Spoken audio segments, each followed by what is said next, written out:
Bismillahirrahmanirrahim. Assalamu alaykum. Hörmətli televizor görüşlər. Qalbdən qalbə namlıq proqramımızın 12-ci saniyyə görüşlərini qızğın qarşılamız. Mən Abdullah Yılğun. Qadirli görürmələrimiz, bu mübarək uluq ay kirgəndən buyan hər günü şu saatdə huzurunuzda buluyatımız. Hər günü bir temini tutqan şəkildə diqqətinizə sunuvatımız. Rabbim inşallah bu uluq ayda qılğan barlıq əməllərimizni qəbul qılğan olsun. Şundaqla bu dərslərdə hər günü keştem şu iftar saatinde sözünü atkan derslerden tegişlik nisibimizni edip hayatımızga bir özgürüş edip kiladigan bolsak bizge bir hayatımızda bir özgürüş hasıl kıladigan bolsak en çoğun baxtimiz dep qaraymiz. Rabbim inşallah bununla nisip kılsın. Tünügün biz e'lanımızda bergendek bugünkü temamiz intayin muhim bir temalarning biri dep qarayman. Çünkü hem de bulup bugünkü devirde yani dinde çın turuş yani diniği bekrek isilgan kişiler nurgullarımız tarafından yani xuddi bir aşqonluq qılıp atqandek bek çınıtıp etkendek dinde mındaq bir düşünülüp kaldığan bir devirde yaşavatımız. Şunun için bugün biz dinde çın turuş aşqonluq mu dep mavzurumuzu bu şekilde koyduk. Bunu bir bunun aldı kendilerine geçer bunu. Hürmetlik ustazımızdan sorap ötümüz. Bugünkü aziz mehmanımız hemen tanışıp boğan hürmetlik ustaz. Şarkı Türkistan Ölümada Birliği Reis Vekili Mahmutcan Damoğlu'nun teklif kıldığı kıymetli vaktini çıkarıp kademde şeref kıldığı Allah için köpten köp rahmet ettiğimiz Allah. Allah razı olsun. Allah razı olsun. Allah razı olsun. Amin. Kadirli görürmelerimiz programımız YouTube ve Facebook kanallarımızda arkalık tarihli ötüdü. Ekranlarda çıkıp duruyatkan numaralar arkalık programımızga alakalı fikir teklif berişinlerini ümit kılımız.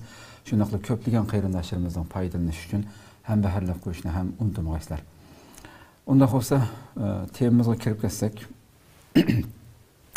dinde çın turuş aşqonluq mu dedik hem de dinde başta biz hem de şu müstehkem turuş yoki çın turuş talep kılıngan iş mi dinimizde bu o'ttirhal buluş deb davamlı sözlenip atkan o'ttirhal buluş bilen zıt mı bu çın turuş?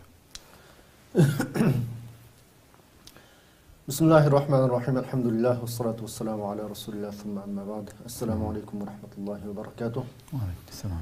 Allah subhanahu ve taala taat ibadetlerimizden kabul kılsın. Bu sohbetimizni özümüz ve Müslüman halkımız için faydalı kılsın inşallah. İnşallah. Dinde müstehkem turuş bu aşqulluq mu, ortahallık bilen bu zıt mu degan bu sual bugünkü kunda bizning xalqimiz duch kelayotgan nurg'un kishilar behuda aşqon deb töhmetlar qilinayotgan nurg'un kishilar islomdan shundoq jiroq uning menish turishi muomalasi yetib qo'pishi hayotida islom bilan hech qanday aloqasi yo'q. Lekin islomning gapini qildigan mana o'rtahal islom degan mana musho. Xo'sh. Deb bu o'rtahallik deganni islomning hukmidan chiqib yashashni o'rtahallik deganlik bir insonning har qanday so'rog'i kelsa har qanday mos kelib yashay oladigan bo'lishini bu o'rtahallik. Ayollar masalan kiyim kiymay yarim yalang'och yurishlari bu xuddi o'rtahallikdek.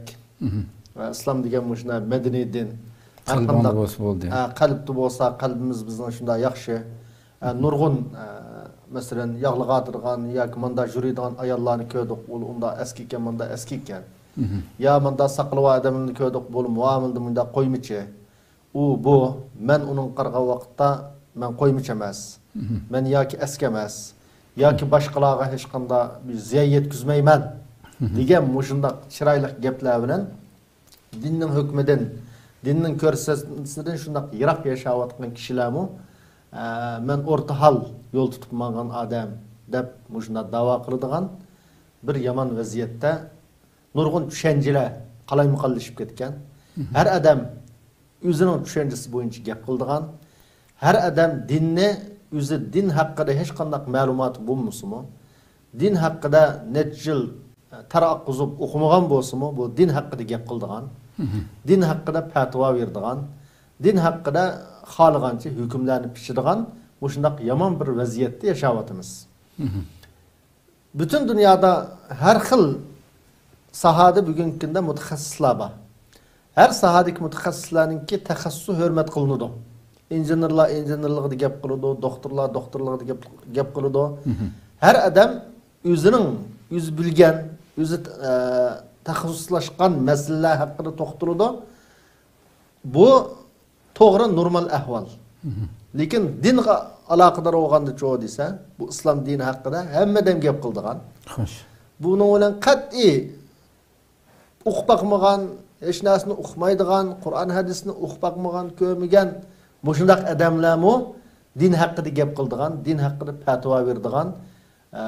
Bu diniy ilmning alohida natijil qan oqqizib, tar oqqizib o'qishga tegishlik bir ilim ekanligini yoki tasavvur qilmaydigan yoki uqmaslik selib olib turib, bu din degan hammadan Qur'onning tarjimasi bor hozir hamiyada yoki nurg'un hadislarning tarjimasi bor.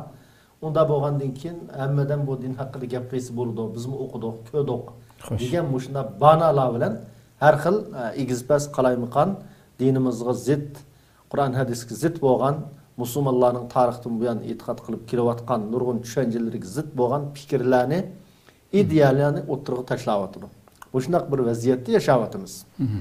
Endi bu yerda dinni birinchi o'lab oshqulluq degan nima?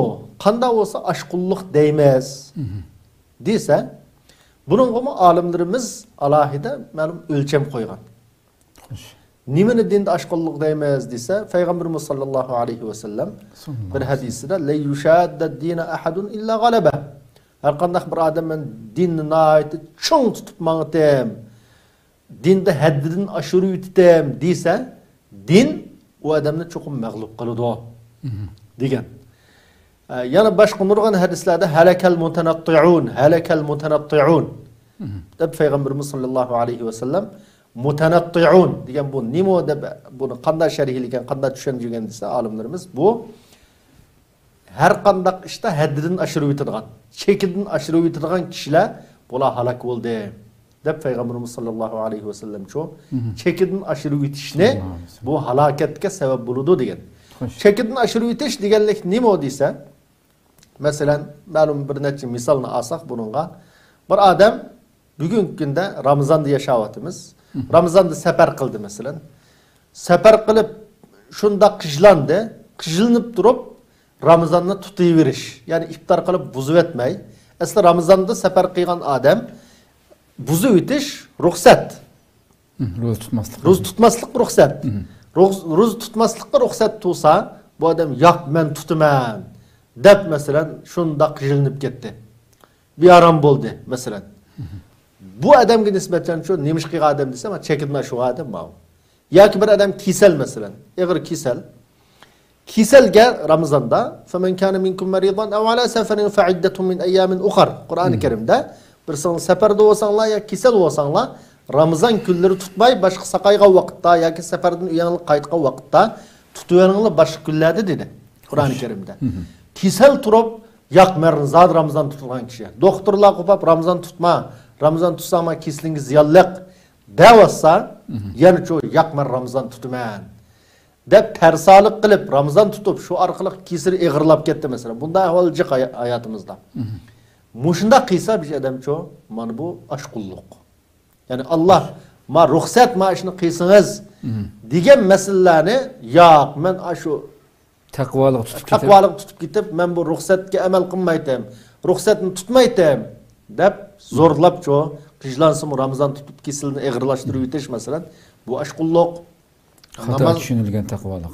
Xato tushunilgan taqvolik. Masalan, namozda safarda qasr qilishga ruxsat qildi masalan Payg'ambarimiz. Yo'q, qasr qilsak bo'lmaydi.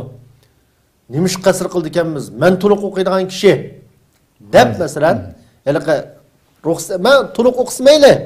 Hukm tarafdan, lekin shu yo'q, men zot to'liq o'qiyman bu. Haliqa yerim bu qasr qilib o'qishni faqat aqlim kutamaydi jima meni. Allohning hadiyasini qabul qilmaydi. Deb buni qabul qilmaslik, mana bu mashqulluq. Bugungi kunda masalan musulmonlarni la ilaha illalloh Muhammad rasululloh da'vat qilgan musulmonlarni ma'lum bir uningki gunohini ko'rib, yoki kichkina gunohlarni, yoki uning hayotini ko'rib, yoki uning tushunchasidagi ma'lum farqlarni ko'rib, voy ma kafir deb musulmonni kafirga chiqarish. Payg'ambarimiz sollallohu alayhi vasallam "Men salla salatana vastaqbala qiblatana va akala zabihatana fazalikumul mu'min lahu zimmatullohi va rasulih" dedi masalan. Qandaq bir odam biz o'qiydigan namozni o'qisa, biz yuzlanadigan qiblaga yuzlansa, biz o'ltagan qo'ykalini yesa, mana bu mu'min dedi. Allah'ның Resulü'nün əhdisi olğan mümin degan bunu muşu deb tasvirildi. Müminning o'lchimi muşu. Lekin bugungi kunda çoğu aşqa adamni bormi desa bor. O'ziga o'xshash namoz o'qiydigan, hamma ibodat joyida, lekin fikri iddisi o'xshamaydi. Ma'lum masalalarga bo'lgan qarshi o'xshamaydi. Shuning bilan ani kafir deydi. Masalan, yo'lda salom qilmayotgan, vatandan chiqib bo'pti masalan, o'zining ota-onasini kafir deb ota-onasi uyda tomoq yemaydigan masalan. Yoki oshxona musulmonning oshxonalariga chiqsa, bozorda oshxona tanlab, falonniki tomoq yesak bo'ladi. Pustonniki desak bo'lmaydi. Falon qassobning go'shini elib yesak bo'ladi. Pustoni qassobnikini yesak bo'lmaydi deb mushundaq musulmonni o'ziga o'xshash ibodatda la ilaha illalloh Muhammadur Rasululloh deyishda o'xshash bo'lgan mushundaq musulmonni cho kafir ma'vo deb uningga ashunda xuddi kafir qilgandek muomala qilsa, mana bu ashqulluq. Ashqulluqning eng zo'r alomatlari nima desa, yuqori uningdan boshqa nurg'un ibodatlarda ko'rildi demda. Masalan, kecha uxlamay namoz o'qiyman deb o'zini qijnash yoki men xotnamay ibodat qilaman deyish masalan. Yoki men yil bo'yi Ramazon tutaman deyish, mushulning hammasini Payg'ambarimiz sollallohu alayhi vasallam shu ashqulluq deb tasvirlagan. Uch odamning voqealigi aniq. Ya'ni men manda qilaman deganda hammasini ayiblagan Payg'ambarimiz sollallohu alayhi vasallam.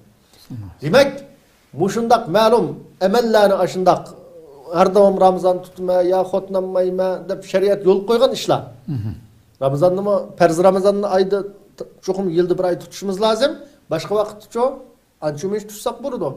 Payshanba, dushanba tutsak bo'ldi, lekin har doim o'zini men Ramazon tutiblam yashayman deb mushundaq chin yo'lga kirib olsa bir inson, cho'qim sahobaning qatri bo'lgan bu ahvol, yeshcho'ng bo'lgan sircho, uning qudrati yetmaydigan, ojizlab qoladigan ish bo'ladi. Shun Payg'ambarimiz la yushaddu din ahadun illa g'alaba. Dinni ching tuvasi bir odam, u odam mag'lub bo'ldi degan shu. Lekin Payg'ambarimiz o'zi yo'l qo'ygan, biz ko'rsatgan ibodatlarni bir odam qilsa, normal holatda qat'iy u odamga eg'i kelib qolmaydi. Ashning qadrini, shuning ahamiyatini tunugan odamga. Demak, normal ma'nosi degan nima desa, odatda mush namozlarimizning joyida o'qish, 5 vaqt namozimizni, yilda kelgan Ramazonimizning joyida tutish, ayna safarda bo'lib qolsak yoki kasal bo'lib qolsak tutmaslik, ruxsatni tutish, mushulning hammasi normallik, bundan oshirib o'tishning o'zi desa, ashqulluq. Ya'ni safarda Ramazon tutaman deyish, ya musulmonni kafir deyish, musulmonning uyida binas yemaslik, musulmonga salom qilmaslik, musulmon o'ltagan qo'ykalni yemaslik, mushulning hammasi shu ashqulluq. Buni ashqulluq deb ataymiz. O'rtahalliq degan nima desa, o'rtahalliq degan Allah subhanahu wa ta'ala Qur'oni Karimda "Va sammakumul muslimin min qablu wa fi hadha liyakuna ar-rasul shahidan alaykum wa takunu shuhada 'ala an-nas." Nurg'un oyatlarda, ya'ni bir oyatda Allah subhanahu wa ta'ala "Va ja'alnakum ummatan wasata." Sizlarni o'rtahal yo'l tutib mangdigan mushundaq ummat qildi dedi. O'rtahal yo'l tutib manish deganlik nima desa, masalan, bu yerdagi o'rtahallikdan bo'lgan maqsad nima desa, Allohni bir bilish, payg'ambarlarni payg'ambar deb tunish. Yani Allohning bandisi deb tunish. Nasoralar chetnab ketganlar. Nima uchun? Bular Isa alayhisalomni Allohning o'g'li deganlik uchun. Ular chetnab ketganlar. Ular ashqullar. İsa alayhisalom bo'lgan muhabbatini haddidan ziyoda oshirib etib, Allohning o'g'li degan bo'lg'achqa bular ashqullar. Yahudilar ashqullar nimishqa desa, ular Uzayr ibnulloh. Uzayr degan payg'ambarni Allohning bolasi degan ular. Shuning uchun bular ashqullar. Islom ummati jo desa, musulmonlar biz jo desa, biz Isa alayhisalomni Allohning bandisi, Allohning payg'ambari deb e'tiqod qilamiz. Uzayrni Allohning bandisi deb e'tiqod qilamiz. Payg'ambari deb e'tiqod qilamiz. Musa alayhisalomni ham shu. Bizning payg'ambarimiz Muhammad sallallohu alayhi va sallamni qat'iy Yahudi xristianlik yaxshi ko'ramiz tabiiy holda, suyimiz, ilohlik darajasiga qat'iy ko'tarmaymiz. Ilohdi deb muomala qilmaymiz. Balki bu Allohning bir bandisi, ota bilan onadan tug'ilgan bir inson. Allah bu vahiy qilib ço faziletli qilgan, ortiq qilgan. Shuning uchun biz bu payg'ambarni payg'ambar deb tanıymiz. Qat'iy iloh deb tanımaymiz. Shuning uchun bu yerda ummata vasata degani ço desa, sizlar Yahudi Nasaraldek o'zining payg'ambarlarini haddidan ziyoda suyab, yaxshi ko'rib, o'lni iloh darajasiga ko'tarib olmay, balki payg'ambarlarni payg'ambar deb tanıgan, hem dinning umumiy hukmlarida ço desa, o'rta hal. Mesela Yahudi Nasaralda mengi to'y qilmaydigan rahiblar var. Rahiplar to'y qilmaslik lozim. Şu kanisani ish qildiganlar. Demak bu nima ashqullik hamda. Men to'y qilmay yashayman. Mayli ayol bo'lsin, mayli er bo'lsin, to'y qilmay yashashning o'zi Allohning qonuniga, insonni yaratishdagi qonuniga xilof ish. Unda bo'lgan ekan bu ashqullik. Musulmonlar cho desa, mayli Allohning payg'ambarlarini payg'ambar deb e'tiqod qilishdi bo'lsin. Bular o'rta hal yo'lni tutgan ve şundaqla Allah subhanahu wa ta'ala yol koygan işlarda Allah'ın kanununu icra kılışı şu ortahal yolunu tutkan. Ortahal yol tutuş digellik şeriatın çetnep jirak halette yaşaş ortahal yol tutuş emez. Bu belki şeriatın hükmünden çıkış bunun manisi. Şunun için bu yerde dinde müstehkem turuş digellikinin özü dinin ki umumi buyruqlarını Allah subhanahu wa ta'ala çekligen, peygamberi çekligen işlerden jirak buluşu ölen birge Allah buyurgan, Allah'ın peygamberi buyurganını ço kudretinin yetişçe kılışını nimi dep atayımız dese bunu ortahallık dep atayımız. Bunu xuddi misal keltirip mesela bu dinde müstehkem turuş diyenine malum bir maşini desek maşinin ki motoru olsa mesela bu motor maşindeki en mühim narsamdı. Qalan çağ hem yerleri şunda alayid noç maşini boldu deyle, Marx noç deyle, hem minas noça bu maşinin motor bombusçu bu adette mangmaydı. Qağa yerler qançılık noç olup ketişti qat'i nazar. Xuddi shuningdek bu dinde durus, mustahkam menish deganlik musulmonga nisbatan ço bir maşinin motoriga o'xshash harakatlantiruvchi kuch bu.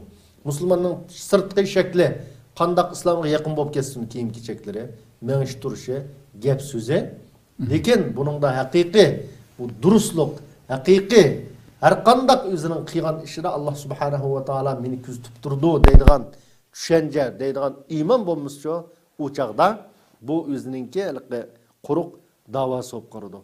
Din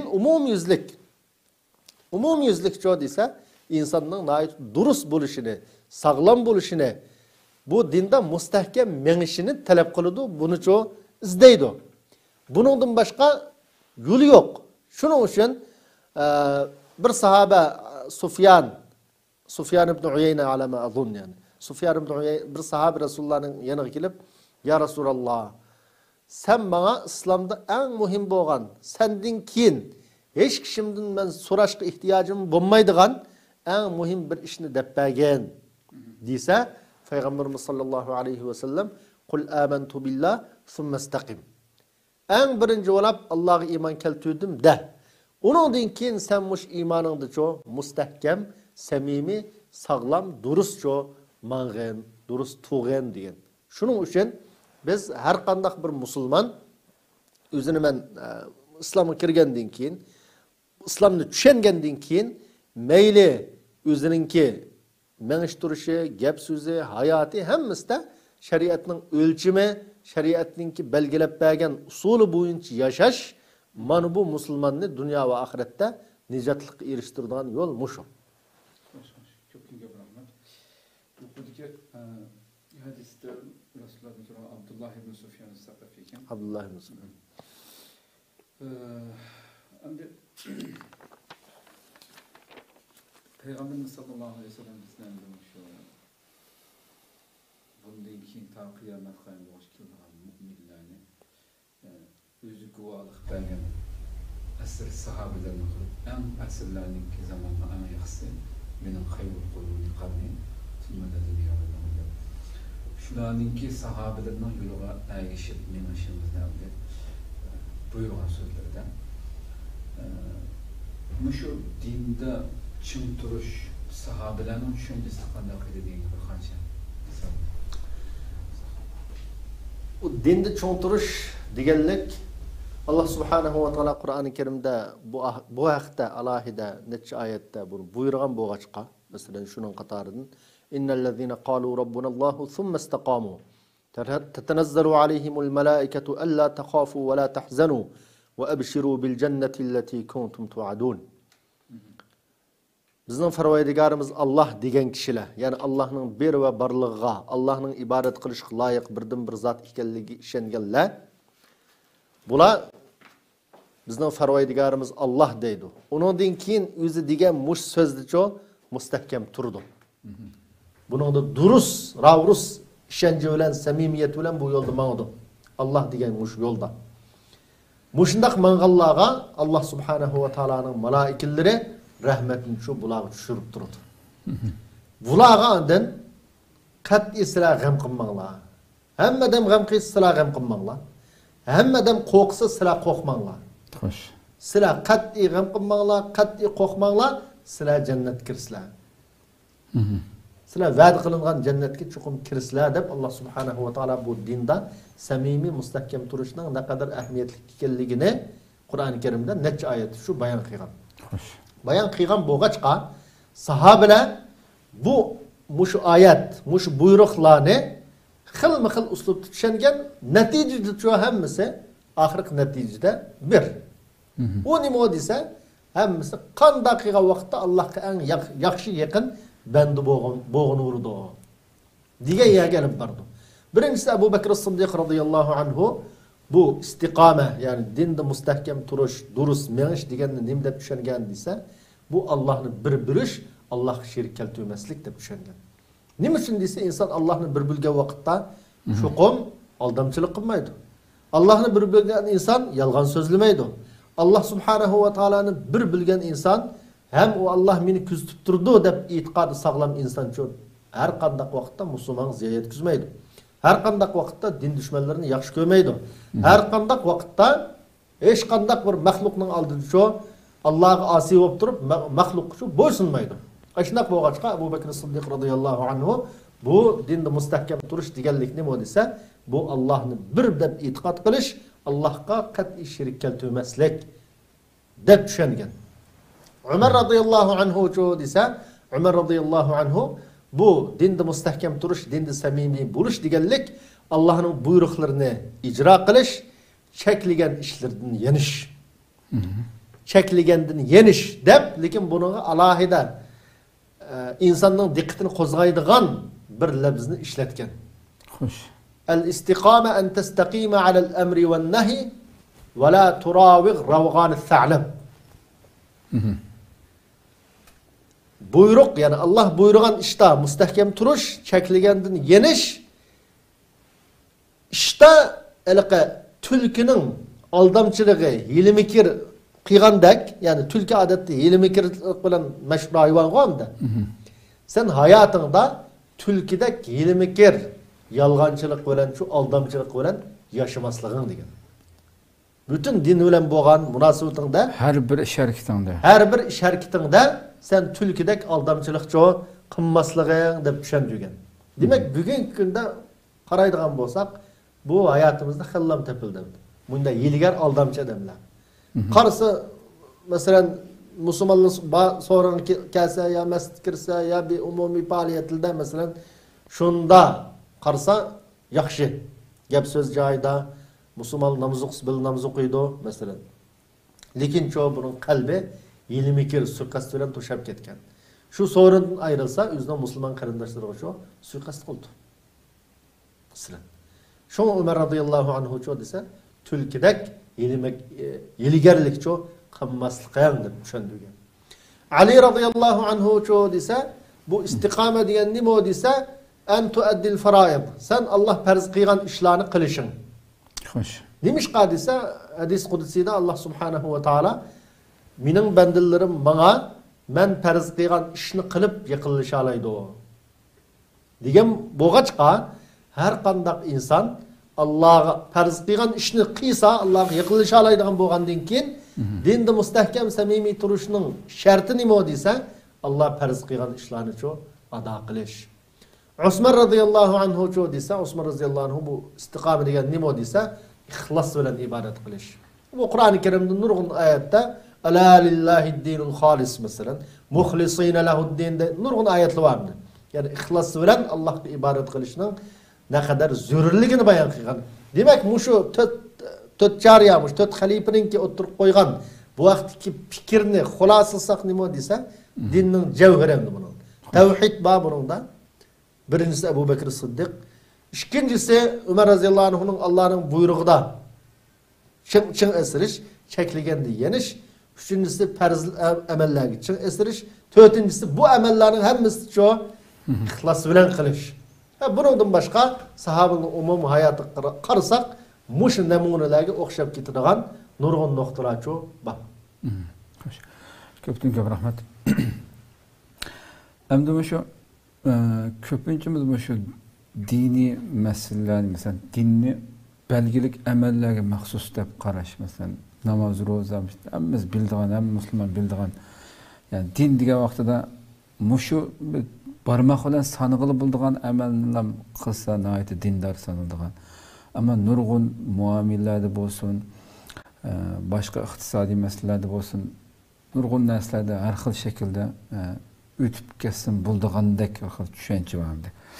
Muşu qarashninki qanchalik xatarlik ekanligi haqida yuqorida misol elib o'tlamasa istiqomat deganda bir musulmonniki dinining mayli bu shairi deb bekitilgan farz qilingan amallarimiz olsun yoki butun yurish turish so'z harakatimizda hammasi birlashgan vaqtida istiqomat ya'ni Allohning dinida ching turib talab qilingan musulmon bo'lganligimizni bildirilganligi chiqdi yuqorida so'zlanganlardan.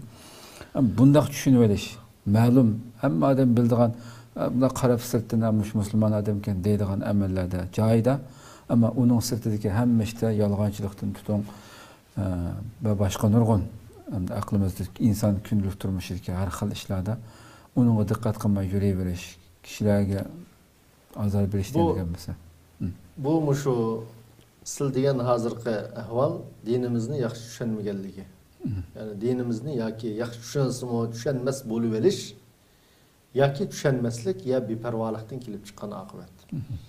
Nimishqa desa, masalan Alloh subhanahu va taolo payg'ambarimizni Qur'oni Karimda nimaga buyurdi desa, mushu istiqoma. Yani sura Hud'ning oxirisida fastaqim kama umirt. Allah subhanahu va taolo tarafdan qandaq buyurilgan bo'lsang, shu Allah buyurgan yerda sen mustahkam tur. Ching tur, havoyi havasga agashma dedi. Aşındak boğaçqa Ayşe radhiyallahu anha anamız peygamberimizin nimde sifatildi desa kana Kur'an'ın yemşi alel ard. Kur'an Allah'ın sözüydü. Lekin peygamberimiz şu desa bu xuddi bir hissi nasıl tasvirlavatdı. Sen peygamberimizga qaraydigan bo'lsang, peygamberimiz xuddi yadimab ketayotgan bir Qur'on deb tasvirladi.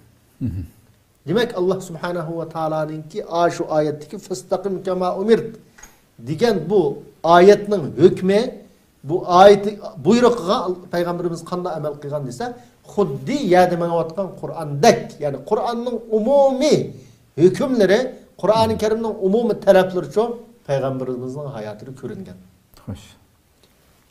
Şuna innaka la ala xuluqin azim deb tasvirlashim shu peygamberimiz sallallohu alayhi vasallam. Unda bo'lgandan keyin biz har qanday bir musulmon bu dinni çoğu dese, malum mescitte ya Ramazan'da mesela ya hacga vargan vakitte ya bir ilim sorunun kirgen vakitte müşahede bu dinin rolü var. Sırtı çıkandan keyin yüzümüzden haligan işini kılıp yüksek buludu. Dese bu şu insanın ne kadar nadallığı, ne kadar bölümsüzlüğü, ne kadar hatarlık bir yolda kitivatkanlığının çoğu delili. Nima uchun desa Peygamberimiz sallallohu alayhi ve sellem bir hadisda sahabildan sorgan. Atadruna manil muflis? Yani ziyan tatkan adam kim o onu bilemizler. Qanday adamni sizlar ziyan tatdi, madamninki hech qandaq gaday bo'lib ketdi deb qaraysizlar degan vaqtda sahabalar al muflisu fina man la dirham lahu va la dinara va la mata'. Bizning qarshimizda, bizning ishimizdagi ziyon tortgan odam qanday odam desa, uning bugungi kunda lira dollarlari yo'q, hech qanday mol mulki yo'q, Hemmi neslinden ayrılgan adamni muşunda muflis deymiz be. Ziyan tatqa adam diyen bunu muşi deymez. Diyen vakitte Peygamberimiz sallallahu aleyhi ve sellem El muflisu min ummeti yevmel kıyame men ye'ti bi salatin ve siyamin ve zekatin ve ye'ti kad şeteme hâzâ ve qazafe hâzâ ve ekele mâle hâzâ ve darabe hâzâ feyuq'ad feyaktassu hâzâ min hasenâtih ve hâzâ min hasenâtih فإن فنيت حسناته قبل أن يقضى ما عليه أخذ من خطاياهم فطرح عليه ثم طرح في النار. Benim ümmetimden ziyan tatkan adam kandı adam deyse o kıyamet günü nurgun namaz bilen, nurgun zakat bilen, nurgun Ramazan bilen kıyamet günü hesap meydanına bağan adam. Yani hayatının nurgun namaz okuyan, zakat vergen, Ramazan tutkan, mümkün hac kıygan, nurgun yakışlarını kıygan. Lekin şencisi çoğu o din diyen muş mescitte, ya ki hac kıyaganda, ya ki bir sorunda. Mayan çıkan deyin sırtı nimiş kıysam buldu diyen düşünceyle yaşap kalan. Aşında yasagan bu ağaçka bir Müslümanını tıllıgan. Yani bir Müslümanı töhmet kıygan. Mademnin melini hivagan, buluvagan, ya ki oğurluvagan, ya buluvagan, ya ki aldap verivagan. Ya ki mademini uğgan. Bakın zulüm kılıpçı uğgan. Bir Müslüman karindişine. Bu adam çoğu ise oltağı zulduraydı kıyamet günü. Oltağı zurup madem bunun yakışılığını alıdı. Mesela meline yivaga adam olsun ya tıllangan, urulgan adamla yani muş adamın zulmü uçurgan adamla biz kuba bunun yakışılığını alıdı. Ma onun yakışılığını alıdı. Bu adamın Ramazan tutkan, zakat vergen, hac kıygan bu adamın ki yakışıklı tügep kitip kasıraydı. Özünün gədindiki xalqlarga qilgan nurgun zulümleri qepqilib, yaxşılıqlar tugab ketib qalsa, ma dunyoda haliq zulm qilgan musulmonlarga, musulmonlarninki gədindiki, daftirdagi xatoliklar ilinib, ma odamning gədini itiladi. Mana yuklanadi. Uğan tıllıgan adamga xatolikları yuklanib, onundan keyin bu dozaq tashlanadi degan. Demak, müşahede dinni ma'lum bir dairge şeklep özünün başka hayatında sırtkı turmuşudu çoğu qalaymagan işini qilib yügen adamның akıbeti nurgun namaz okugan, zakat vergen, Ramazan tutkan bozumu boşuna xatarlik.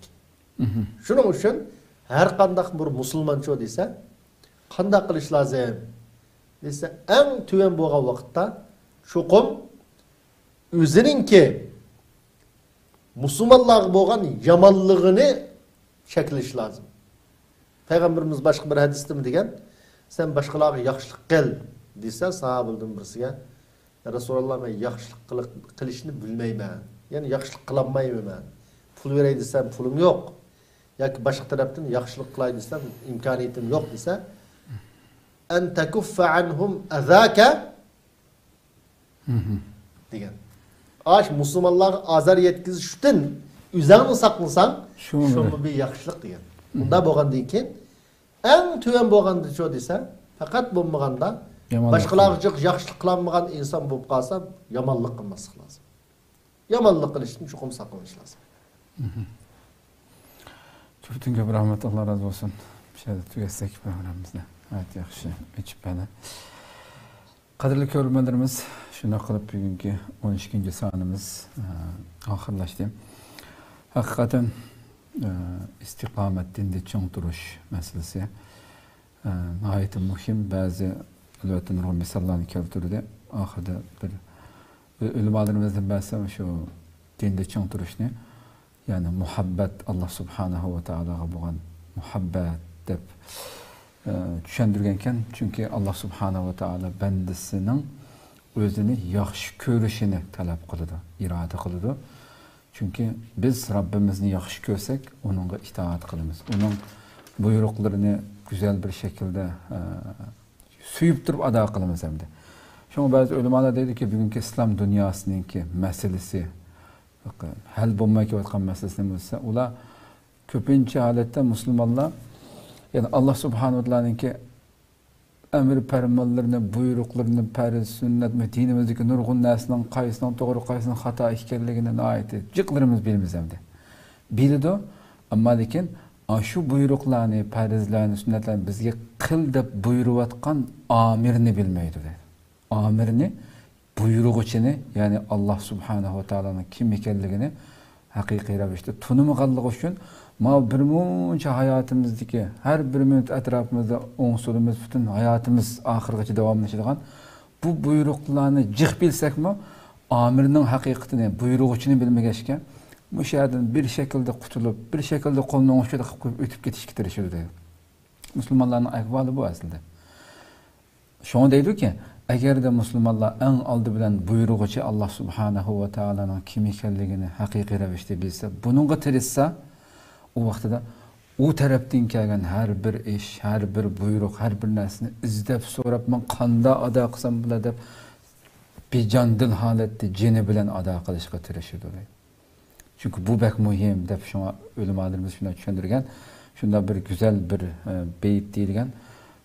Ta'sil ilaha wa anta tuzhiru hubbahu zaka la umri fil maqali shani'u law kana hubbuka sadiqan la ata'tahu innal muhibba liman yuhibbu yuti'u degan bir şiir var.